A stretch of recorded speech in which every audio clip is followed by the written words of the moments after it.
Day 17 of 365. I'm about to steal a username and password in under a minute using a free tool that's probably already on your machine. No malware, no exploit, no clever trick, just a network capture of someone logging into an FTP server. The password shows up as plain readable text. This is the single most important reason FTP and Telnet are banned in serious environments, and by the end of this video you'll be able to prove that risk, lock down SSH the right way, and hunt down the legacy port still hiding on your network. Here's the demo. I've got Wireshark capturing on my lab network while a client logs into an FTP server on port 21. I'll apply the filter, ftp.request.command == user ftp.request.command == pass. And there it is, user admin, pass supersecret 123, sitting in the packet bytes for anyone on that segment to read. No decryption needed, because there was never any encryption. FTP sends credentials and commands as clear text, exactly as the protocol was designed in 1971. Telnet has the identical flaw.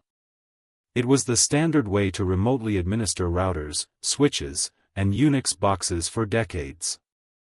Filter for Telnet in Wireshark and use follow TCP stream, and you'll watch the entire session reconstruct, the login, the password, every command typed. Anyone running a packet sniffer on the same LAN, or sitting on a compromised switch, captures everything. In the 70s and 80s this was acceptable because networks were small and trusted. That assumption died the moment networks got connected to everything. SSH solved this in 1995. When you connect, the server presents a host key and you negotiate a shared session key using public key cryptography, Diffie-Hellman key exchange. In plain English, the two sides agree on a secret over an untrusted wire without ever transmitting that secret.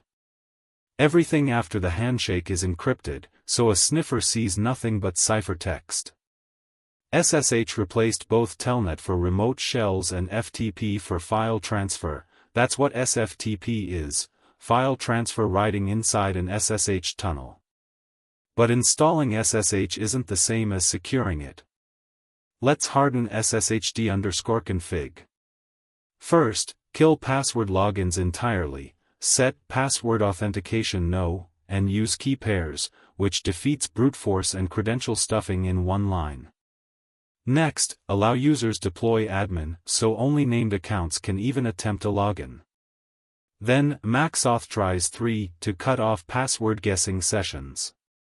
Finally, restrict the crypto, ciphers cha-cha20-poly1305 at openssh.com, AES256-GCM at openssh.com, and max mac SHA-2-256. That strips out the weak, downgrade-prone algorithms older clients try to negotiate. How do you know it worked? Run SSH audit against the host before and after. Before, you'll see it flagging legacy ciphers and CBC mode algorithms in yellow and red. After your changes, those warnings disappear, measurable, provable improvement you can hand to an auditor. That's the difference between "I think it's secure" and "here's the report showing the attack surface closed." Now the auditor mindset, finding the legacy holdouts. On a host, run /tlnp to list listening TCP ports and the processes behind them, watch for 21, 23, and 513.